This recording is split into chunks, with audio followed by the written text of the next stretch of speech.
தினம்தோறும் விளக்கேற்ற நல்ல எண்ணெய் இதயம் நல்லெண்ணெய்.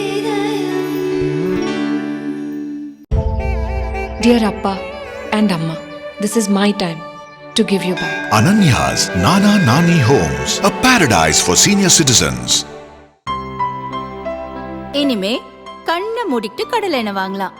ஏன்னா மந்த்ரா கடலை எண்ணெய் இதயத்தின் தயாரிப்பு. வணக்கம். செய்தி சுருக்கம். பொங்கல் பரிசு தொகுப்பு திட்டம் ஸ்டாலின் துவக்கி வைத்தார். பொங்கல் பண்டிகையை ஒட்டி அரிசி ரேஷன் கார்டுதாரர்களுக்கு மட்டும் பொங்கல் பரிசு தொகுப்புடன் 1000 ரூபாய் ரொக்கம் வழங்கப்படும் என முதல்வர் ஸ்டாலின் அறிவித்தார். மத்திய மாநில அரசு ஊழியர்கள், வருமான வரி செலுத்துவோர், சர்க்கரை அட்டைதாரர்கள், பொருளில்லாத அட்டைதாரர்களுக்கு வழங்கப்படாது என்றும் அறிவிக்கப்பட்டது. இதற்கு பலத்த எதிர்ப்பு கிளம்பியதால் அனைத்து ரேஷன் கார்டுதாரர்களுக்கும் ரூபாய் 1000 பொங்கல் பரிசு தொகுப்பு வழங்கப்படும் என ஸ்டாலின் நேற்று அறிவித்தார். இந்நிலையில் சென்னை ஆழ்வார்பேட்டையில் உள்ள ரேஷன் கடையில் பொங்கல் பரிசு தொகுப்பு வழங்கும் திட்டத்தை முதல்வர் ஸ்டாலின் இன்று துவக்கி வைத்தார். இன்று முதல் 13ஆம் தேதி வரை பொங்கல் பரிசு தொகுப்பை பொதுமக்கள் பெற்றுக் கொள்ளலாம் என்றும் விடுபட்டவர்கள் 14ஆம் தேதி பெற்றுக் கொள்ளலாம் என்றும் அரசு அறிவித்துள்ளது. பணிக்கு வராதவர்கள் யார் யார்? கணக்கெடுக்கும் போக்குவரத்து துறை. காலி பணியிடங்களை நிரப்ப வேண்டும், பழைய ஓய்வூதிய திட்டம், 15வது ஊதிய ஒப்பந்தத்தை இறுதி செய்ய வேண்டும் உள்ளிட்ட 6 அம்ச கோரிக்கைகளை வலியுறுத்தி போக்குவரத்து தொழிற்சங்கத்தினர் 2வது நாளாக ஸ்ட்ரைக்கில் ஈடுபட்டுள்ளனர். பொதுமக்களுக்கு பாதிப்பு இல்லாத வகையில் பஸ்கள் இயக்கப்படும் என தமிழக அரசு உறுதியளித்தது. அதன்படி தற்காலிக ஊழியர்களை கொண்டு பஸ்கள் இயக்கப்படுகின்றன. முதல் நாளான நேற்று வழக்கத்தை விட மிக குறைந்த அளவே பஸ்கள் இயக்கப்பட்டதால் பயணிகள் அவதியடைந்தனர். பல இடங்களில் தொழிற்சங்கத்தினர் பஸ்களை இயக்க விடாமல் தடுத்து போராட்டம் நடத்துகின்றனர். 2வது நாளாக ஸ்ட்ரைக் தொடர்ந்தாலும் பஸ்கள் இயக்கப்படுகின்றன. பொதுமக்களுக்கு எந்த ஒரு இடையூறும் இல்லாமல் போலீஸ் பாதுகாப்போடு அரசு பஸ்கள் சென்று வருகின்றன. கடலூர் பணிமனையில் இருந்து முழு அளவில் பஸ்கள் இயக்கப்படுகின்றன. புதுச்சேரியில் உள்ள 2 பணிமனைகளில் இருந்து 75% பஸ்கள் இயங்குகின்றன.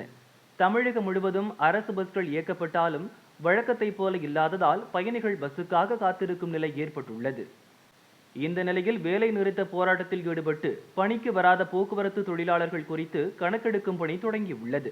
மாவட்ட வாரியாகவும் போக்குவரத்து கோட்டம் வாரியாகவும் விவரங்களை சேகரிக்க போக்குவரத்து துறை உத்தரவிட்டுள்ளது.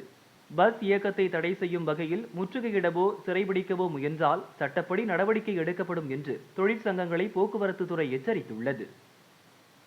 2ஆம் நாளாக தொடரும் வேலை நிறுத்தம். தற்காலிக டிரைவர்களுக்கு அரசு அழைப்பு. தமிழகம் முழுவதும் அண்ணா தொழிற்சங்கம் மற்றும் சிஏடியு தொழிற்சங்கங்களைச் சேர்ந்த போக்குவரத்து தொழிலாளர்கள் 2வது நாளாக வேலைநிறுத்தத்தில் ஈடுபட்டுள்ளனர். இதனால் பணிக்கு செல்லும் ஊழியர்களும் விடுமுறைக்கு சொந்த ஊர் செல்லும் மக்களும் அவதிக்கு ஆளாகியுள்ளனர். இதனிடையே பொங்கல் பண்டிகையை முன்னிட்டு மக்கள் சொந்த ஊருக்கு செல்ல 14,000க்கும் மேற்பட்ட சிறப்பு பஸ்கள் இயக்கப்பட உள்ளன. இந்த சிறப்பு பஸ்களை இயக்க தற்காலிக டிரைவர்கள் மற்றும் கண்டக்டர்களுக்கு தமிழக அரசு அழைப்பு விடுத்துள்ளது. பயிற்சி பெற்ற டிரைவர்கள் மற்றும் கண்டக்டர்கள் ஒரிஜினல் லைசென்ஸ், ஆதார் கார்டுடன் மாவட்ட போக்குவரத்து கழக அதிகாரிகளை அணுகலாம் என்றும் அறிவுறுத்தியுள்ளது. பஸ்ஸை தாறுமாறாக இயக்கி அதிர்ச்சி கொடுத்த தற்காலிக டிரைவர். மதுரை மாவட்டம் முசிலம்பட்டி பணிமனையில் இருந்து தற்காலிக டிரைவர், கண்டக்டர் பஸ்ஸை எடுத்தனர். டிரைவர் பஸ்ஸை இயக்க தெரியாமல் அங்கிருந்தவர்கள் மீது இடிக்கும்படி ஓட்டினார். அதிர்ச்சியடைந்த அங்கிருந்த போக்குவரத்து ஊழியர்கள் டிரைவரிடம் வாக்குவாதத்தில் ஈடுபட்டனர். தற்காலிக டிரைவரை இறக்கிவிட்டு வேறு டிரைவரை கொண்டு பஸ்ஸை இயக்க நடவடிக்கை எடுத்தனர்.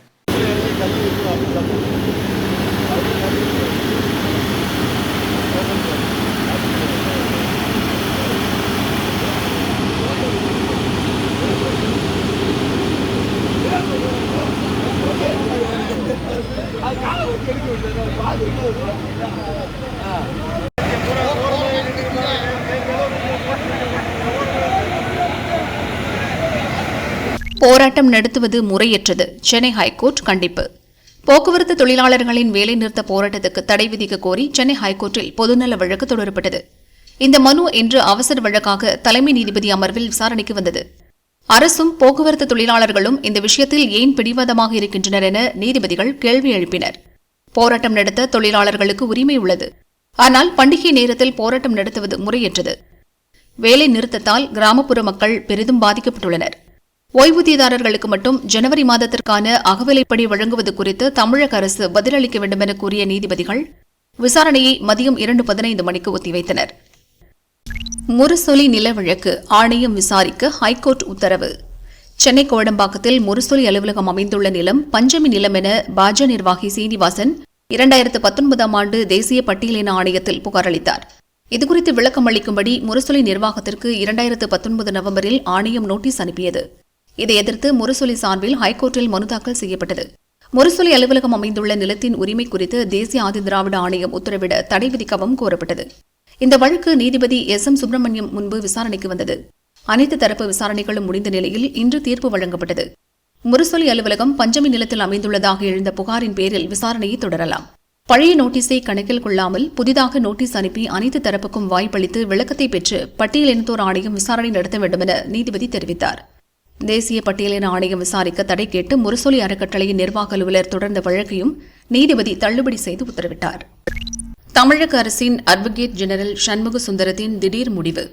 திமுக அமைச்சர்கள் பலர் அடுத்தடுத்து சிறை செல்ல தொடங்கியுள்ளனர். அமைச்சர் செந்தில் பாலாஜி ஏற்கனவே சிறையில் இருக்கிறார். அதேபோல் பொன்முடிக்கு தற்போது 3 ஆண்டு சிறை தண்டனை கொடுக்கப்பட்டுள்ளது. இதுபோக அமைச்சர் KKSSR ராமச்சந்திரன், தங்கம் தென்னரசு, ஐ. பெரியசாமி என பல அமைச்சர்களுக்கு எதிராக முக்கிய வழக்குகள் அடுத்தடுத்து விசாரணைக்கு வருகின்றன. இதையெல்லாம் முதல்வர் ஸ்டாலின் எப்படி எதிர்கொள்ளப் போகிறார் என்ற கேள்வி எழுந்துள்ளது. இப்படிப்பட்ட இக்கட்டான நேரத்தில் தமிழக அரசின் தலைமை வழக்கறிஞர் சண்முக சுந்தரம் தனது பதவியை ராஜினாமா செய்துள்ளார். இவர் 1989 முதல் 1991 வரை திமுக ஆட்சியில் கூடுதல் குற்றவியல் வழக்கறிஞராக பணியாற்றியவர். 1996 முதல் 2001 வரை தமிழக அரசின் தலைமை குற்றவியல் வழக்கறிஞராக பதவி வகித்தார். 2002 முதல் 2008 வரை ராஜ்யசபா எம்பியாகவும் இருந்துள்ளார். 2021 மீண்டும் திமுக ஆட்சி அமைந்ததும் தமிழக அரசின் அட்வொகேட் ஜெனரலாக சண்முக சுந்தரம் நியமிக்கப்பட்டார். இந்த நிலையில் தனிப்பட்ட காரணங்களுக்காக ராஜினாமா செய்வதாக அவர் கூறியுள்ளார். அவருக்கு பதிலாக PS ராமன் அந்த பொறுப்பை ஏற்க உள்ளதாக கூறப்படுகிறது. மூத்த வழக்கறிஞரான இவர் பல வழக்குகளில் ஆஜரான அனுபவம் கொண்டவர்.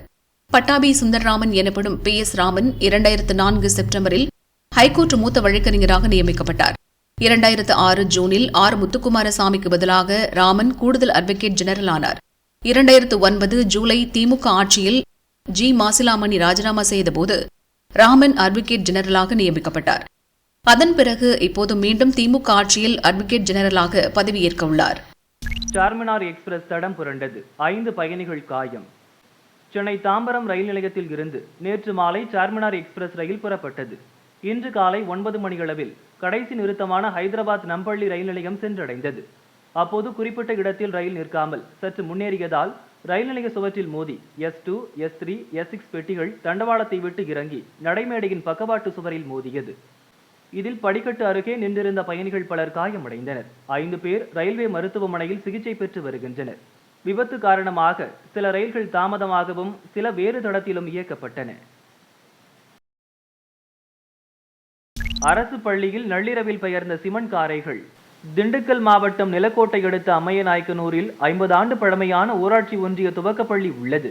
நேற்று காலை முதல் இரவு வரை பெய்த பலத்த மழையால் சுமார் 4 வகுப்பறைகளின் கூரையில் இருந்து சிமெண்ட் காரைகள் நள்ளிரவில் பெயர்ந்து விழுந்தது. இன்று காலை பள்ளிக்கு வந்த ஆசிரியர்கள், மாணவ மாணவிகள் இதை பார்த்து அதிர்ச்சி அடைந்தனர். பலத்த மழையிலும் நேற்று பள்ளி இயங்கிய நிலையில் மாணவர்கள் வீட்டுக்கு சென்ற பிறகு சம்பவம் நடந்ததால் அனைவரும் பாதிப்பின்றி தப்பினர். இதுகுறித்து மாவட்ட கல்வி அதிகாரி ஆய்வு செய்து விசாரணை நடத்துகிறார். பழமையான பள்ளி கட்டடத்தை இடித்துவிட்டு புதிய கட்டடம் கட்டித்தர பெற்றோர்கள் கோரிக்கை விடுக்கின்றனர்.